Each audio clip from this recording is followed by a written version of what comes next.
আচ্ছা, তো আগেরটায় আমরা দেখছি হচ্ছে সঞ্চার পথ কি, এখান থেকে কি। এখন আমি বলছি যে সঞ্চার পথের ভেতরে কি থাকবে, একটা কন্ডিশন থাকবে। ওই কন্ডিশন অনুযায়ী যেই বিন্দুগুলো সেট বেরোবে ওই বিন্দুগুলাই হচ্ছে যেই পয়েন্টে বসবে ওই পয়েন্টই হচ্ছে সঞ্চার পথ। তো নর্মাল ম্যাথের ক্ষেত্রে আমরা তো আর এখান থেকে প্রত্যেকটা বিন্দু আলাদা করে ওই বিন্দুগুলো এভাবে এভাবে বসিয়ে তারপর সঞ্চার পথ আঁকতে পারবো না, তাই না? আমাদের একটা কন্ডিশন দেওয়া আছে, আমরা কি প্রত্যেকটা বিন্দুকে আলাদা করে বসিয়ে তারপর ওই বিন্দু দিয়ে রেখা টেনে তো আমরা সঞ্চার পথ আঁকতে পারবো না। তো নর্মাল সঞ্চার পথ কীভাবে নির্ণয় করে? সরাসরি সমীকরণটা নির্ণয় করে যে সঞ্চার পথের সমীকরণ হচ্ছে আমার হচ্ছে x plus y is equal to 6। এই সমীকরণটা থেকে সরাসরি এই সমীকরণের সরলরেখা তৈরি করে ফেলে। এটা হচ্ছে নর্মালি সঞ্চার পথ নির্ণয় করার নিয়ম, যে আমরা সঞ্চার পথ থেকে বিন্দুগুলো আগে নির্ণয় করি না, বরং সমীকরণটাকে নির্ণয় করি কন্ডিশন থেকে। ওই কন্ডিশন থেকে সমীকরণটা বের করার পর ওই সমীকরণের মধ্যে থেকে তো আমি এক্স ওয়াই ইজিলি বের করতে পারবো। যেমন আমার এই যে একটা সমীকরণ আছে, তো এখানে এক্স ইজ ইকাল টু কি 6 মাইনাস ওয়াই, তো ওয়াইয়ের মান যদি 1 হয়, ওয়াই ইজ ইকাল টু 1 হলে এক্স কত, x is equal to 5, y is equal to 2 হলে এক্স কত, এক্স ইজ ইকাল টু 4। তার মানে কি আমি এই বিন্দুগুলো পাচ্ছি। তারপর আমি ওয়াই ইজ ইকাল টু যদি আমি 7 বসাই, তো এক্স কত, এক্স ইজ ইকাল টু -1। তবে যদি এই সবগুলো যদি আমি এখানে বসে, যেমন এখানে আমি প্রথম কে আছে ওয়াই 1 এক্স 5, তো এক্স হচ্ছে 5, ওয়াই হচ্ছে 1, এই বিন্দু। আরেকটা কি একদম শেষ বিন্দুটা নেই, আমি ধরি ওয়াই 7 এক্স -1, তো ওয়াই হচ্ছে আমার 7, এক্স হচ্ছে আমার -1। তার মানে এই যে এই পয়েন্টে, এবার এই পয়েন্ট পাইছি, এই পয়েন্ট পাইছি, আমি যদি এই দুইটা বিন্দুকে যোগ করি তারপর সামনে পিছে বাড়ায় দেই, তো যে সরলরেখাটা পাবো, কারণ এই সমীকরণ থেকে কি অসংখ্য বিন্দু পাওয়া যাবে, অসংখ্য। তার মানে কি এই আমি শুধুমাত্র দুইটা বিন্দু নির্ণয় করলাম, দুইটা বিন্দু নির্ণয় করে আমি যোগ করে দিলাম, যে সরলরেখা পাবো ওই সরলরেখাকে বাড়ায় দিলাম, আমার সঞ্চার পথের সমীকরণ হয়ে গেল। তো এটা হচ্ছে সিম্পল ওয়ে। তো আমরা সিম্পল ওয়ে দেখে আমরা সমীকরণ নির্ণয় করতে পারি। তো আমরা কি করব, আমরা কন্ডিশন থেকে সমীকরণ বের করব, সঞ্চার পথের সমীকরণ। তো দেখো উদাহরণে কি বলছে, -2 আর 5 একটা পয়েন্ট দেওয়া আছে উদাহরণ 1-এ, এবং এই বিন্দু ও এক্স অক্ষ থেকে কি, এক্স অক্ষ থেকে সর্বদা সমদূরবর্তী, সর্বদা সমদূরবর্তী, সমদূরবর্তী মানে দূরবর্তী, আচ্ছা আমি লিখে নেই, সমদূরবর্তী বিন্দু সমূহের সেট, বিন্দু সমূহের সেট দ্বারা সৃষ্ট সঞ্চার পথ, দ্বারা সৃষ্ট সঞ্চার পথের সমীকরণ। ঠিক আছে, আচ্ছা, তো নির্ণয় করতে হবে। তো আমি একটু চিত্রটাকে আগে ভিজুয়ালাইজ করে নেব।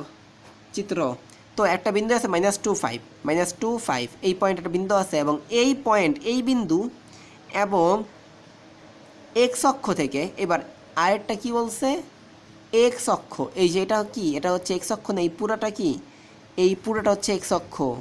এখন এক্স অক্ষের সমীকরণ কি আমরা জানি আগেই, এক্স অক্ষের সমীকরণ হচ্ছে ওয়াই ইজ ইকুয়াল টু 0। আমাকে দেখতে হবে আমি এক্স অক্ষের সমীকরণ আমি এক্সের কোনো মান আমি নিতে পারবো না। কেন পারবো না? কারণ এক্স অক্ষের সমীকরণে এক্সের ইনফিনিটি অসীম মান পাওয়া যাবে।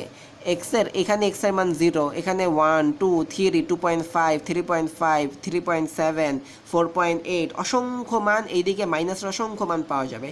কিন্তু একটা মান আছে যেটা এক্স অক্ষের উপরে একদম কমন, সেটা হচ্ছে এক্স অক্ষের উপরে ওয়াইয়ের মান কি অল টাইম 0। তার মানে এক্স অক্ষকে প্রকাশ করা হয় হচ্ছে ওয়াই ইজ ইকুয়াল টু 0 এই সমীকরণ দ্বারা। কারণ এই সমীকরণটা এই পয়েন্টটা কোথায় এক্সিস্ট করে, পুরো এক্সের উপরেই এক্সিস্ট করে। এই জিনিসটা ওয়াই ইজ ইকুয়াল টু 0 এই মানটা পুরো এক্স অক্ষের উপরে কী করে এক্সিস্ট করে। তার মানে এক্স অক্ষের সমীকরণ কি, এক্স অক্ষের সমীকরণ হচ্ছে ওয়াই ইজ ইকুয়াল টু 0। আবার ওয়াই অক্ষের সমীকরণ কি, ওয়াই অক্ষের সমীকরণ হচ্ছে এক্স ইজ ইকুয়াল টু 0। কারণ ওয়াই অক্ষের সমীকরণের ক্ষেত্রে আমরা যখন দেখবে ওয়াই ইজ ইকুয়াল টু 0, তার মানে ওটা কোথায়, ওটা এক্স অক্ষের উপরে। কারণ এক্স অক্ষের উপরে প্রত্যেকটা বিন্দুতে ওয়াই ইজ ইকুয়াল টু 0, আর এক্স ইজ ইকুয়াল টু 0 কি, এটা হচ্ছে ওয়াই অক্ষের সমীকরণ। তো ওয়াই অক্ষের সমীকরণ কি, ওয়াই অক্ষের সমীকরণ হচ্ছে এক্স ইজ ইকুয়াল টু 0। কারণ এক্স অক্ষের প্রত্যেকটা বিন্দুতে কি করে, ওয়াই অক্ষের প্রত্যেকটা বিন্দুতে এক্স এর মান 0। তো আমাকে বলতেছে যে এক্স অক্ষ থেকে, মানে এই যে কোনো পয়েন্ট থেকে আর এই পয়েন্ট থেকে, এই একটা পয়েন্ট আর এই এক্সের এই পুরো অক্ষ, এই দুইটা অক্ষ থেকে মাঝখানে একটা লাইন আছে, যেই লাইনটা এই দুইটা পয়েন্ট থেকে কি সমদূরবর্তী, অল টাইম কি অল টাইম হচ্ছে এই একটা পয়েন্ট আর এটা হচ্ছে এক্স অক্ষ। তার মানে এই যদি একটা লাইন থাকে, এই লাইনের সমীকরণ নির্ণয় করতে হবে যেই লাইনের প্রত্যেকটা পয়েন্ট, এই প্রত্যেকটা পয়েন্ট কি প্রত্যেকটা পয়েন্টের এই বিন্দু থেকে দূরত্ব এইটা আর এক্স অক্ষ থেকে দূরত্ব এইটা সমান, এই বিন্দু থেকে দূরত্ব এইটা, এক্স অক্ষের দূরত্ব এটা সমান, এইটা আর এটা সমান, এটা সমান। তো আমি এই পয়েন্টকে ধরে নিই এক্স আর ওয়াই, মনে করি কি। তো আবার আমরা আগের মতো করবো অ্যান্সার। তো আমরা ধরে নিব আমরা এই যে, তো মানে কী নির্ণয় করতে হবে আবার দেখো ভালো করে। এই একটা বিন্দু আর এক্স অক্ষ আর এই বিন্দু দুইটাই কি মধ্যবর্তী, এই নির্ণয় করতে হবে যেটা কি এই দূরত্ব আর এই দূরত্ব সমান, এক্স অক্ষ থেকে দূরত্ব আর বিন্দু থেকে দূরত্ব সমান। তার মানে আমি এখানে একটা বিন্দুকে ধরে নিই। তো মনে করি উক্ত সেট, মনে করি আমাকে যেই সেটটা নির্ণয় করতে হবে উক্ত সেটের একটি বিন্দু পি হচ্ছে এক্স ওয়াই। আমি এক্স ওয়াই এর মান জানি না, আমরা সবসময় এক্স আই ধরি। তো আমাকে কি কোয়েশ্চেন দেওয়া আছে, প্রশ্ন মতে আমাকে কি দেওয়া আছে, প্রশ্ন মতে আমাকে দেওয়া আছে হচ্ছে এক্স অক্ষের সমীকরণ কোনটা, ওয়াই ইজ ইকুয়াল টু 0। আমাকে দেওয়া আছে হচ্ছে এই বিন্দু কত, এই বিন্দু হচ্ছে -2.5 থেকে এই পি এটাই দূরত্ব আর এক্স থেকে এটাই দূরত্ব সমান। তো -2.5 থেকে পি এর দূরত্ব কত, পি হচ্ছে এক্স ওয়াই। আমরা কি জানি এক্স প্লাস 2 এর হোল স্কোয়ার প্লাস ওয়াই -5 এর হোল স্কোয়ারের root over is equal to, আর এটা কত, এটা হচ্ছে এক্স ইজ ইকুয়াল টু 0, তাই না? আর ওয়াইয়ের মান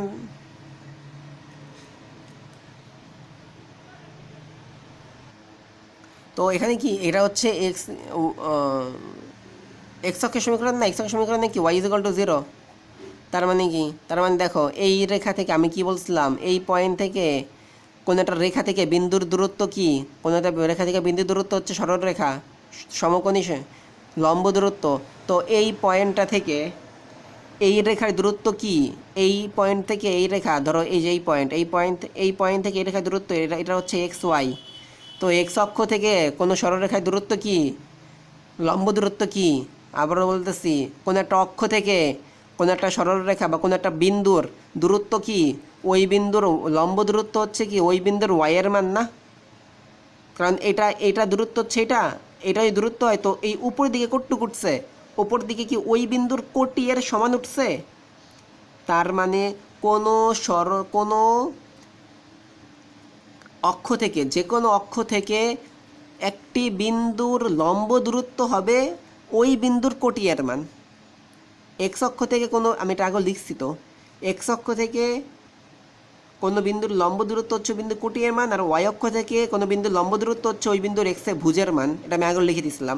তার মানে তাহলে এক্স অক্ষ থেকে এই বিন্দুর দূরত্ব কি ওই বিন্দুর কোটি ওয়াই এর মান। তার মানে এখানে কত হবে, ওয়াই বা এক্স প্লাস 2 এর হোল স্কোয়ার প্লাস ওয়াই -5 এর whole square is equal to y square. এই পুরোটা থেকে একটা সমীকরণ পাবা, এটা সলভ করে একটা সমীকরণ পাবা, সেটা হচ্ছে x square plus 4x - 10y plus 29 is equal to 0। এবং এটাই হচ্ছে এই রেখাটায় সঞ্চয় পথের সমীকরণ, এটাই অ্যান্সার। মানে এখান থেকে আমি এক্স এর মান ওয়াই এর মান পাবো না, ওই এক্স এর মান ওয়াই এর মান দেখবা এই প্রত্যেকটা বিন্দুতে বসাইলে এই রেখাটা পাওয়া যাবে। তো এটাই হচ্ছে বিন্দু সঞ্চয় পথের সমীকরণ। বোঝা গেছে? আরেকটা উদাহরণ আমরা দেখব, আর দুটো উদাহরণ দেখব। এবার উদাহরণ 2 দেখব, দুইটা আরও ইজি। 2-এ কি বলছে দেখো, উদাহরণ 2-এ বলছে A0 একটা বিন্দু এবং B0A একটা বিন্দু, এই দুইটা বিন্দু থেকে যে কোনো একটা সেটের, এই দুইটা বিন্দু থেকে যে কোনো একটি সেটের বিন্দুসমূহের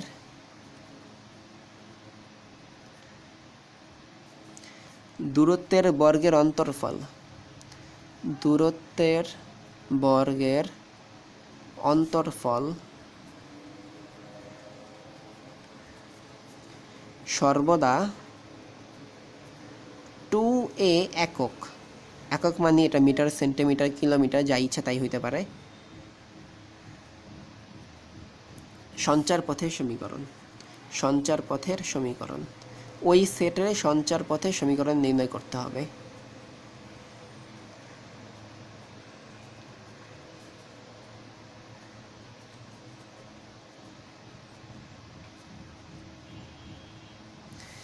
এই একটা বিন্দু, কোয়েশ্চেনটা সবার আগে কোয়েশ্চেন ভালো মতো বুঝতে হবে। কোয়েশ্চেন বুঝলে এখানকার প্রত্যেকটা ম্যাথই খুবই ইজি। এ একটা বিন্দু, বি একটা বিন্দু, এই দুটা বিন্দু থেকে একটা সেট আছে, যেই সেটের বিন্দুসমূহের দূরত্বের বর্গের অন্তর্ফল। দেখো, দূরত্বের বর্গের অন্তর্ফল মানে আমি এটা চিন্তা করি, আমি তোমাকে একটা বোঝাই।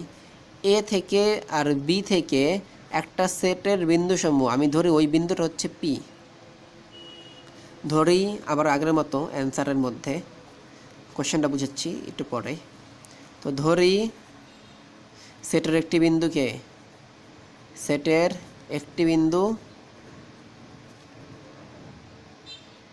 P x Y. তো প্রশ্ন মতে আমাকে কি বলছে, প্রশ্ন মতে আমাকে বলছে এই দুটা বিন্দু থেকে এই পি বিন্দুর দূরত্ব, এই দুটা বিন্দু থেকে পি বিন্দুর দূরত্বের বর্গ লাগবে।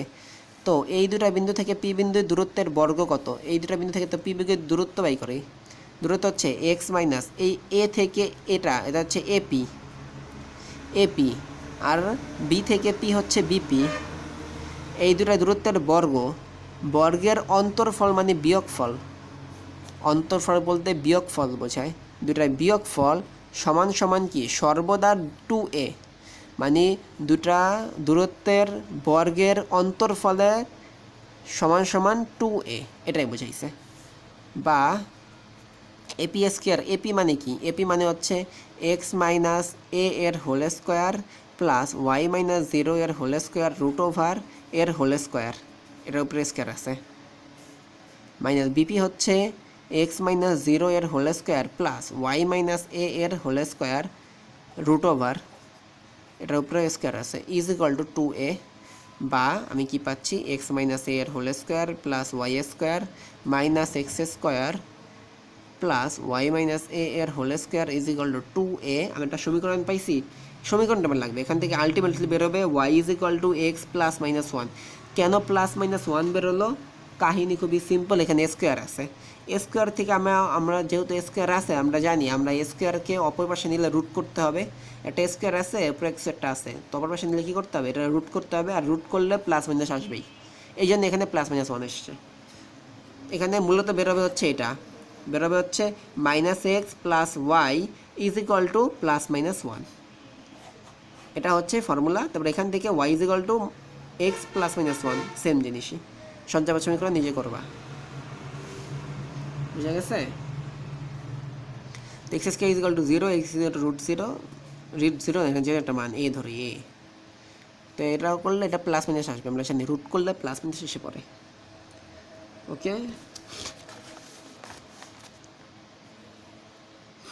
তো সঞ্চারপথ আমরা কি, প্রদত্ত যে সমীকরণ থাকবে ওই প্রদত্ত সমীকরণের মাধ্যমে আমরা প্রদত্ত যে কন্ডিশন বা শর্ত দেয়া থাকবে, যে কন্ডিশন বা শর্ত দেয়া থাকবে ওই কন্ডিশন অনুযায়ী আমরা একটা সমীকরণ তৈরি করব। ওই সমীকরণটা সলভ করে ওটাকে নর্মাল ফর্মে নিয়ে আসবো, ওটাই হবে সঞ্চারপথের সমীকরণ।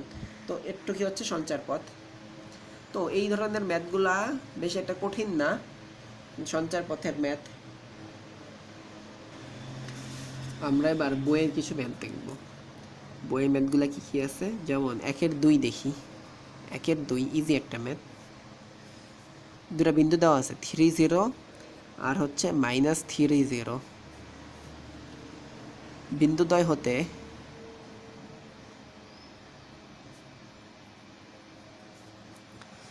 যে সেটের বিন্দুসমূহের দূরত্ব, এখানে সেট কেন আসতেছে বারবার আগেই বলছি, কারণ সঞ্চারপথ হচ্ছে একাধিক বিন্দুর সমষ্টি, যেই সমষ্টি দিয়ে একটা পথের উপর অবস্থান করে। সেটের বিন্দুসমূহের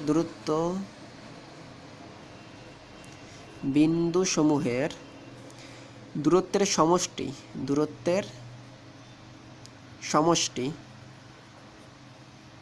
সর্বদা 10 একক। এর আগে আমরা অন্তর্ফল করছি, এবার আমরা সমষ্টি করব। তার সঞ্চার পথের সমীকরণ, আমি পুরোটা লিখলাম না, তবে মোটামুটি এটাই বুঝাইছে। তার সঞ্চার পথের সমীকরণ, ভালো করে পড়ো। দুটা বিন্দু দেওয়া আছে, তো এই বিন্দু থেকে যে সেটের বিন্দু সময়ের দূরত্বের সমষ্টি, এইবারও কি এই বিন্দু থেকে এই বিন্দুর দূরত্ব আর এই বিন্দু থেকে এই বিন্দুর দূরত্ব। তো আমি একটা আগের মতোই আমরা অ্যান্সারের মধ্যে ধরে নিব। দূরত্ব কি ধরব, ধরি সেটের একটি বিন্দু, কি সেটের একটি বিন্দু হচ্ছে PXY। আমরা সবসময় এই ধরনের ধরেই কাজ করব। আর এই অঙ্কের ক্ষেত্রে আপাতত চিত্রের দরকার নেই, তবে চিত্র দরকার বোঝার জন্য অনেক ভালো। বিন্দু দূরত্ব, আচ্ছা আমরা চিত্র আঁকবো। বিন্দু PXY, আচ্ছা তো চিত্রটা কেমন, দুটো বিন্দু দেওয়া আছে তাই না? 3 0, 3 0 কোথায়? এটা হচ্ছে 3 0, আর এটা হচ্ছে -3 0, এটা হচ্ছে কি -3 0। তো একটা বিন্দু আছে PXY, ধরি এটা PXY, বলছে এই দূরত্ব আর এই দূরত্ব, P থেকে এই দূরত্ব আর P থেকে এই দূরত্ব, এই দুইটা দূরত্ব কি এই দূরত্ব আর এই দূরত্ব, আমরা এটা ধরি এটা A, এটা কি B। তো PA আর PB এই দুটা যোগ করলে 10 হবে, বুঝা গেছে? এখন P এখানে হইতে পারে, P এখানে হইতে পারে, এখানে হলে এটা এটা আর এটা এটা। তো চিত্র মতে আমরা কি যে দেখতেছি যে P আর PB, আচ্ছা আমরা ধরছি শুধু P, আমরা আরও ধরি একটি বিন্দু P এবং A হচ্ছে 3 0 আর B হচ্ছে -3 0, এটা আমরা ধরে নিলাম। তো P থেকে A আর P থেকে B এই দুইটা দূরত্বের সমষ্টি, দুইটা দূরত্বের কি সমষ্টি সবসময় 10 একক হবে। তাই আমরা কি পাই প্রশ্ন মতে, PA + PB = 10। এবার PA কি √ওভার প্লাস √ওভার = 10। পরে কি করবা, √ওভার প্লাস √ওভার = 10। তারপরে এখানে যেটা আছে ওইটা আর ওটা কি করবা, রুট উঠাইতে হবে। রুট উঠানোর জন্য কি করতে হবে, এখানে একটা রুট রাখো, প্লাস = 10 মাইনাস একটা রুট নিয়ে যাও। এবার এটার হোল স্কোয়ার করো, এটার হোল স্কোয়ার করো, করলে এখানে থেকে রুট চলে যাবে, এখান থেকে রুট চলে যাবে অনেকটা। তারপর যেটা বের হবে ওটাই হচ্ছে অ্যান্সার, যে অ্যান্সার কত দেয়া আছে।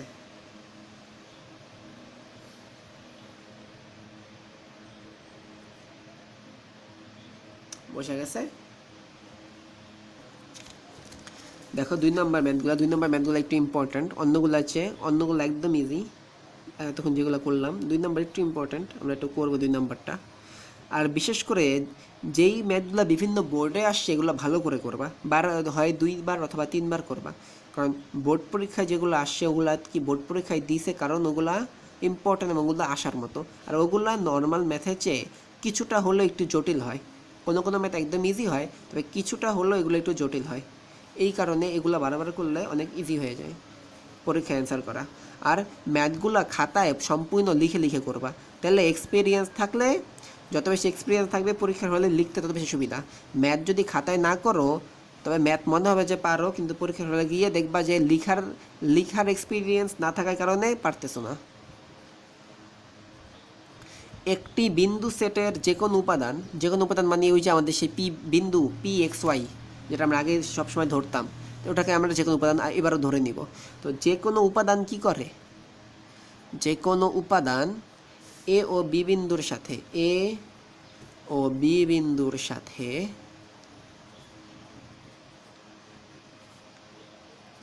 একটি সমকোণী ত্রিভুজ উৎপন্ন করে। একটি সমকোণী ত্রিভুজ, ভালো করে খেয়াল করবা কি কি তথ্য আমার কাছে দেওয়া আছে, আমার কাছে কি কি তথ্য দিচ্ছে কোশ্চেন। ত্রিভুজ উৎপন্ন করে,